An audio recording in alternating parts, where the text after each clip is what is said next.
Let's talk about this a little bit right now of, are you actually being a human? Right now, there's this, and I'm seeing it all over. Are you using AI? Are you being real? Are people taking your content and making it into their own? Like, what's happening here?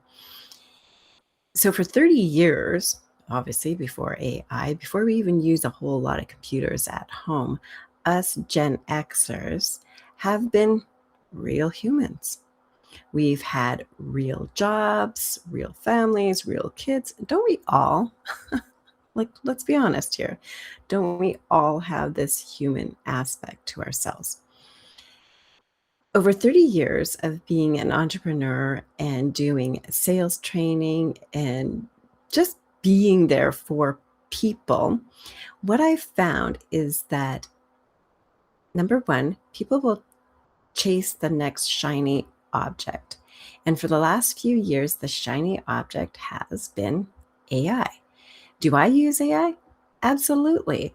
I've had a few VA virtual assistants and a couple of personal assistants with my business who, for whatever reason, haven't been able to complete some of the assignments that I've been given them. So I've used AI. What I want to tell you today about this being human right now is that we're in a trust deficiency, big time, right? And the trust deficiency right now is like, are you real or are you just AI driven? And the thing is that we've been in the last, I would say 5 to 10 years, because of Twitter, Facebook, LinkedIn, all of these tools that we've had and been able to use to assist us in our business, in our lives, they've replaced you thinking, right? And I'm streaming this, so it'll go onto YouTube and it will also go onto Substack here. But what I'm finding is that people are losing this human aspect because they've been content content whores, I guess. And that's probably not a good analogy here. But what they've been doing is that they've been consuming so much content and not being able to create their own. And honestly, in the next few years, those who can use their voice, use who they are, they're the ones that are going to be able to create their own content and have people lean into who they are.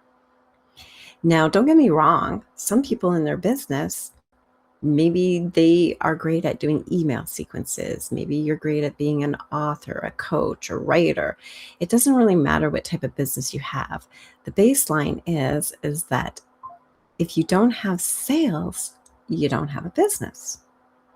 And right now, to create trust, you need to be a human first. It's why I love joining network marketing events, like networking, and getting to know the other people in the room first. Do I want to do this business with this person? Do they have what I need? So, for example, when I was on the search for a new virtual assistant, I went into a lot of networking events and paid attention to those who were like, I'm a virtual assistant. I can help you. And then we had some real conversations. So that's what it is when you are human first and build the structure. Now, right now, for those of you who may be freaking out over all of this, oh my gosh, does it see that I don't really care if people go in there and go, oh, her content has some AI aspects to it. Because we all do right now, which is fine, but be 80% human and 20% AI. Have AI do some tasks that right now I don't have a virtual assistant for Canva. I do not like spending hours into Canva. So yes, for my thumbnails on YouTube, totally have used AI for that. It's fine. That's That's fine for me, for thumbnails. If I'm doing now in-person workshops, I've used AI for my in-person workshops here in the last several months too. 95% of my business, by the way, is not here online. Crazy.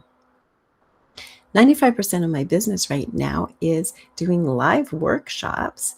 And to create the workbooks that I've done for my live workshops, I've 100% used AI for them. I take my voice, I take my thoughts. I have used ChatGPT, Perplexity, and something else to kind of create that content for the 2-day workshop. Workbooks, something that would have taken me hours and hours and hours to do. Nobody cares that that's AI content when it's in person. So here's a couple of different ways that you can kind of make sure that you are human first and then use AI a little bit to supplement what you're doing. Join networking events. Now, me and my accountability partner, Diane, we are going to be having every Monday a little half hour get to know you in person so that you can bring forward what is your beautiful business, what it is that you're doing, and that you can attend other events and have your 1-minute pitch. You'll have me as an expert and Diane as an expert to help you with this. Plus, you'll get to meet other entrepreneurs, coaches, authors. Because right now, with this being human thing and wanting to make sales, the aspect that people are missing is the connection part. Posting something, unless you're a really, really, really great writer and strategic person that way, right now is that building enough trust for people to say yes to you. So for over 30 years, what I've seen even before AI came out, even before all of this, and what I've been teaching as a human is that inevitably a lot of my students, people that I mentor, would try to be like me. And there's only one Jody in the world. Thank goodness. Some of you will be saying, she's a bit much sometimes. I sure am. And when people would try to imitate my voice, my way of doing sales, training, whatever it is that I'm doing at the moment, I would get the people who would be trying to copy me and then not making sales. And the thing is, I want everyone, if you have a business, if you're an entrepreneur, if you have a book, if you have your writing, whatever it is that you want to get out into the world, which is needed, like you are needed, but you need to do it in your way. And what I've found is that when people would try to emulate me, they wouldn't get the sales that they needed. And we would take a close look at that. So, for example, I had one lady who I think it was like in a party plan business at the time. And she was trying to make my same kind of stupid jokes that I tend to do because I like to inject my humor into everything that I do. If it's not fun for me and if it's not fun for you, then you're probably going to drop off. You're probably not ever going to see you again. So I have my own sense of humor. And when she was doing her presentations, because I'm like, what is going on? Why are you not making sales? Like you're getting the bookings, you're doing everything, you're doing the events, but you're not getting sales. So I went to her event and of course I asked permission and I'm like, and can I, like at that time we had like tape recorders. I know that just dated me as to how old I am, but that's okay. And we recorded her. And then what we found is that she was making two kind of errors in there. Number one, is she was trying to be me, telling the same jokes that I did. And number two, she wasn't even asking for the sale. So those are two issues. But the first one of her being human, being herself, is what she was missing. And I'm like, Carrie, all you need to do, Carrie, is to change this to who you are. Like, what do you find funny? What do you like about the products that you want to share with people? What is it about them that has changed you? And she's not really a comedian, so the jokes weren't really like sitting well with people, so it's kind of funny. I'm like, but there's only one of me, and we need to make this you, your style. When she changed that, when she was human to who she was, then her sales just went up like that. And it's the same thing even if you're, sorry, what's the topic? The topic is, are you human? Are you being human? Are you being likable? Are you being where your audience, the people who see you, are you being human right now?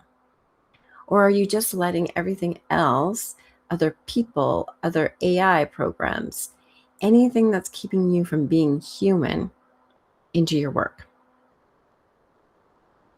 As an entrepreneur, you will stand out the most when you're yourself. It is these three things. And it's something that I've taught and trained for 30 years in being human. Number one is to know yourself. What's your personality? I have the colors here behind me. Are you blue, gold, orange, green? Be yourself first. Number two is to know then who you're speaking to. Like, do you really know the people that you are? When you make an article, are you writing to the person that you need to be making that human connection with? Right? It's humans who will be buying your stuff. So be human first. And then your sales will go. You know, one of the other things too here on Substack, and I don't know, so I'm going to probably have some people disagree with me on this, but if you're all up in a jammer about people aren't subscribing to you, paid subscribers in particular, are you paying for anyone's subscriptions?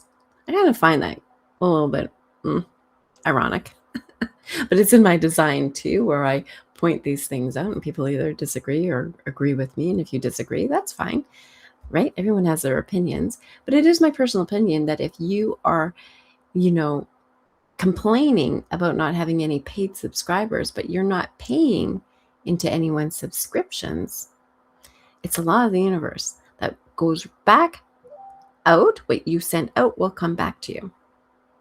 It's just how it works. And if you don't have anybody purchasing what it is you're selling, it's because you're not being human first. There's a real person who is buying your product, your service, your book. It's a real human who's reading your articles, your YouTube, right? And you have to be in the position where you know who you are so strongly that being human first is what people know, like, and trust you. So I do invite you into, if you would like to network in person with other people and just get that one sentence. When we have in Toastmasters, every time you go into a Toastmasters meeting or event or you're new, you get to stand up and say a 2-sentence declaration of who you are, what you do, and how to help others. The human touch, right? And if you came into every article, every book that you write, everything that you do, and you just have that human aspect first, then it's really hard for people to take over what you're doing. Do you know what I mean? So let me put this as another example. I've been a contributing author in several books. I didn't know that other contributing authors weren't making sales from that. It's like, how can you not be making sales from this? The reason is because when they would do the book promo and we would be on, the promoting the book, everyone else in the promotion of the book would talk about themselves and their chapter and why their chapter was so important to them. I did not do that. Every time on those books, as a contributing author, I would go in and I help women who are struggling with sales how to get sales more simply by being themselves. And I bring that out in you. And we each had I think it was 5 or 10 minutes that you could get to market. How long did that take me to say? 30 seconds. Be yourself. Know who you're here for. Know how to speak the love language of your ideal client. If you're getting on sales calls and you have sweaty armpits and you don't know what to say, you're my person. I can help you with that. That took not even a minute. And by me being human first, on each one of those books, the first one that I was part of, a co-author book, it cost me $1,500 to participate in it. And when they did the marketing call and I did that, I'm like, I invite, whoever would be the first 5 people that I can help you with your sales. These were network marketers who they went into a book because they wanted to have something they could market, but they didn't know how to market it. The people who are writing the book, they're the marketers of the book, not of the authors. And I made $12,000 from that. So every time I've participated in co-authoring books, for example, I'm human first and then help the people to what they can get. All right, I know that this was a bit of a rant, but right now with everybody being maybe you're too scared to post on YouTube, you're too scared to post on Substack, you're too scared to post on LinkedIn, because I know that they're watching AI generative stuff, which is ironic because I think it was about 18 months ago, they were asking everybody to put it into their AI. And now if you use AI, they're, crunching down and being like, you're using AI. That's not good. That's not good. But the thing is that they used our voice to create all of that in the beginning. So how can you safeguard yourself of being this human and not having other people, tap into what you're doing? Number 1, do more lives. Be a human first. And I know you might say that, well, I don't know if I'm interesting enough. I don't know if I have enough to say. If you are a midlife person like myself, in your 50s, you have 30 years of experience, work experience, business experience, people, children, families that you can share with others about how you are being a human. One of the people that I'm working with right now, her experience has been, she had her husband who has been an alcoholic for years, in and out of alcoholism. They've been together 25 years, 13 of it, he's been an alcoholic. I'm like, you have so much experience and wisdom to share with other women about what that experience has been like for you. Be human first. And she's like, yeah, but I have a product that helps them, right? It's with a network marketing company and it's a great product. But I'm like, share how it's been like for you as a human first, and that this product has helped you regain back clarity of mind, your health, help you have better water. So that's my rant today. The topic is be human first. Be yourself. Don't try to be someone else. And stop scrolling, stop consuming, and start being the beautiful creator of your life that you're meant here to do. So this is Jody Maley with the Heart Centered Entrepreneur Series. I hope that you gained a few ahas. And if you did, either put them here in the comments, or if you're watching the replay, subscribe to my YouTube, and let's connect authentically in real person time. Just reach out to me. Bye for now.